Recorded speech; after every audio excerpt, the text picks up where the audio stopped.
Alive. Book 1, Chapter 4. Hallways opened and closed as they raced through the hospital. The quiet man was not so quiet anymore. He was calling out directions. Here, wait, now, left, right. And soon David could see a cleared space ahead and words written on the wall. Dock 7, no private delivery parking. They stopped in the large loading bay. It was empty and looked like it had not been used very recently. Jeff walked to an input terminal in the wall and pressed on something. The large bay doors hissed to life and slowly opened. The quiet man finally let David stand on his own, and they waited. "Where is he?" Jeff said, his face finally displaying a hint of impatience. "On his way," the quiet man responded. David was wondering who they could be talking about when the quiet man turned, his face stern. "Take him. He's yours now," he said, holding out the toy bear. The teddy looked at David expectantly, but David turned away and crossed his arms. There was only one teddy that he called a friend. He didn't want a substitute. "No," he said resolutely. But the quiet man would not accept this answer. He grabbed David by the shoulders and with graceful ease pried his arms apart and shoved the bear against his chest. "You'll need it," the man explained quickly. David was about to object, but a loud voice came over the speaker system. "Security to Dock 7! Security to Dock 7!" This was not coded into the digital tongue.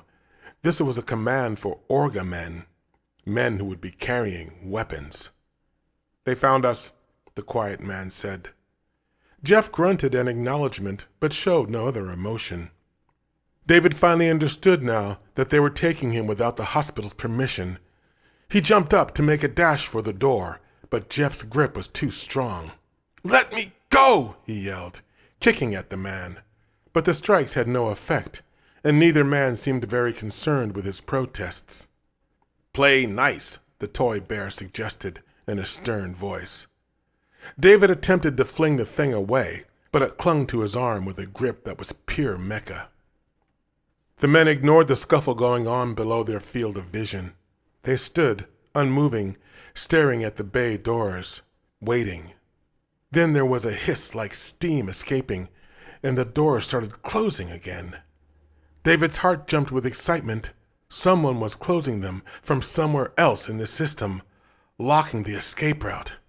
But just as fast, his excitement was lost, as a hovering cruiser zipped in between the huge bay doors. The safety mechanism detected the sudden obstruction, and the doors froze in place. Jeff was moving again, across the floor of the empty loading dock, towards the cruiser that hummed as it hovered a few feet over the floor. The alarms were blazing, and David could finally hear pressure release doors opening and closing behind him. "Hurry," he thought. But the cruiser door had already whooshed open, and a man was crawling out. When David saw the man's face, he screamed, "Angelo!" The mecha nurse smiled down on him. "Hurry now, David. They're coming for you," he said. Then he turned to face the man called Jeff. He stepped away from the cruiser and motioned to Jeff to take the wheel. But the man stepped back, and David watched in amazement as his face started to melt and twist, morphing slowly into another face. "I can't take him. They're too close," said the man who he had thought was Jeff, as his features set back into place. His face was now identical to the quiet man who had accompanied him. Mecha! David now understood. That is how they'd understood the hospital's voice, how they'd known where they were going, how they'd been able to tell one Angelo from another, and how they'd been able to change plans with Angelo at the last moment. "But I can't leave the premises," Angelo exclaimed. "You said you would take him." The twin mecha looked at each other and began to move away. "That was before the danger," they said in unison as they left. "If this boy is as important as you say, it will be worth the price.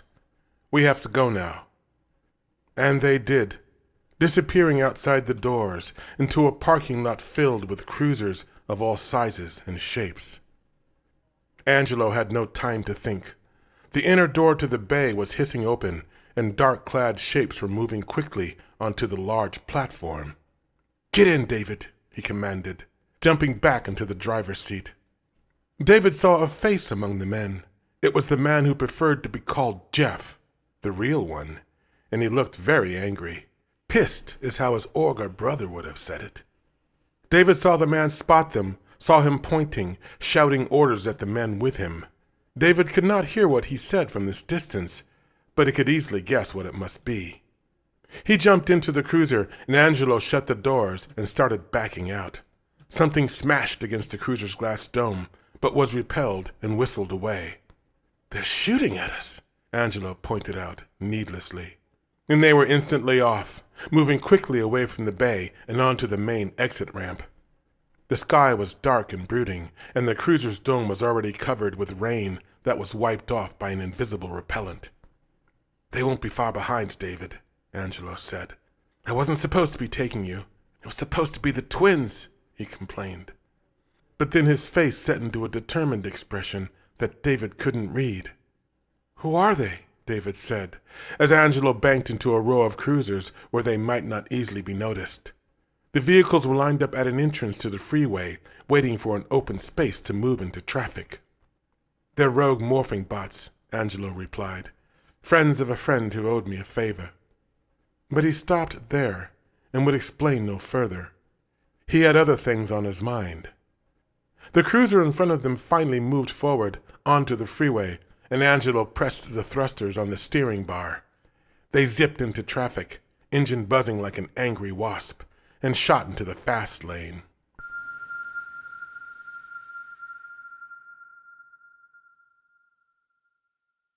David tried to ask more questions. Where were they going? What would he do now? But Angelo ignored him. "There are some clothes in the back, David, and a wristband. Put them on. Hurry now." David looked into the back seat and saw the small pile of neatly folded clothing.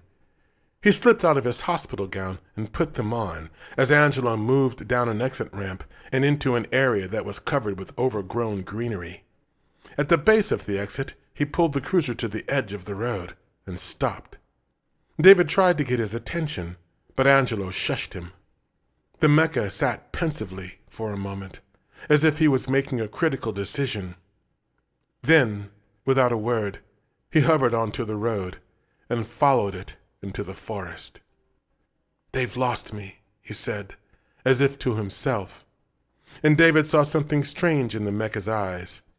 It was a curious look, something like sadness. "What's wrong, Angelo?" he said. But again, Angelo ignored his question. "Listen carefully, David," Angelo said. "Things didn't turn out quite the way I'd hoped, but I told you I was not very good at making plans. If I'd had more time, then maybe... He stopped and seemed to gather himself. "That doesn't matter anymore," he said, thrusting his chin forward with an air of resolve. It was an odd gesture for a mecha. "You're going to be on your own now, David. You must head west, toward the sunset, until you find a town. The wristband on your arm has updated maps of the entire state, with current and last known residents listed. It's quite illegal data, especially for a little boy, so be careful. You just plug into any data kiosk you find, and you can look for your family." "But Angelo," David interrupted, "why don't you come with me? You can't go back now. They're just gonna—" "Listen to me!" Angelo yelled, harshly. David was silenced by the outburst, and the mecha continued. "The wristband also contains false identities, in case you are stopped. When you find a kiosk, make sure none of the identities triggers an Amber Alert. If one of them does, get away from that area quickly and delete that entry. There will be troopers coming to look for you. Now, this is very important. Your new Teddy has a security snooper that allows him to download police alerts. Let him access the kiosk, and he can tell you what they know and what they're up to. But that, too, is very illegal, so you must be very careful when you use it. Do you understand?" "Yes," David said, wondering why his friend would not be coming with him. Angelo felt quiet then, but David could tell he should not ask any more questions. Things have changed, David, and you're one of the reasons. Since your escape, and many others that happened around the same time, there are new security measures to keep Service Mecca from going rogue. Service Mecca, like me. The twins are older models. They don't have the new restrictions. As long as they're careful, they'll never be caught. But I was activated after the new legislation, and I... What, Angelo? You what? David said after a moment of tense silence. I can't go far from my station, Angelo said finally, but he would explain nothing more. They drove on in silence as the sky grew dark with ominous gray clouds. The rain had stopped, but it was easy to tell the reprieve would not be long-lived. Angelo slowed finally and pulled to the side of the road. He turned to face David, and the boy saw again the oddly human expression on his Mecca face. I believe you, David, Angelo said. You've given me more than you can know. You've given me hope. But I can take you no further. You must go now. Go and find your family. Find your mother. Find your dreams. Never let them catch you, David. Never let them take away your dreams. Never... The Mecca nurse suddenly stopped and gazed on David with a strangely detached expression.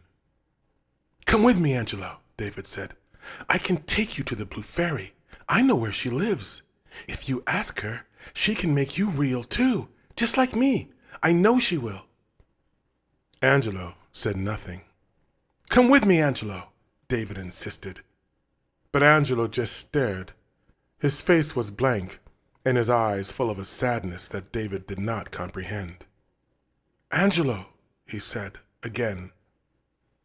But Angelo was not responding. He would never respond again.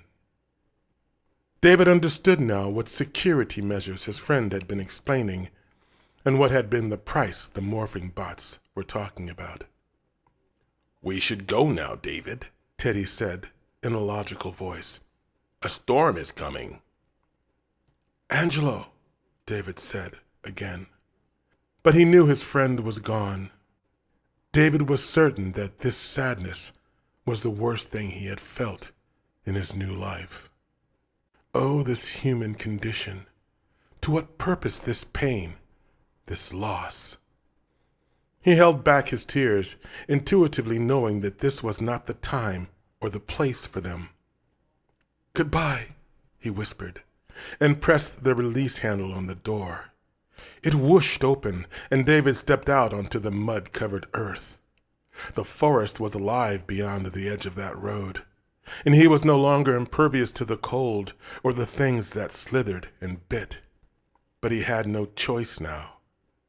He started on his way, but turned one last time. Thank you, he said, with a break in his voice, waving as he backed slowly into the forest, into what trials might lie beyond. Angelo was no more than a mannequin now, gazing in eternal expression of surrender into the wet, gray world. David turned, finally, to begin his adventure, feeling the moist chill of the forest air on his new human skin as he stepped into an unpredictable future.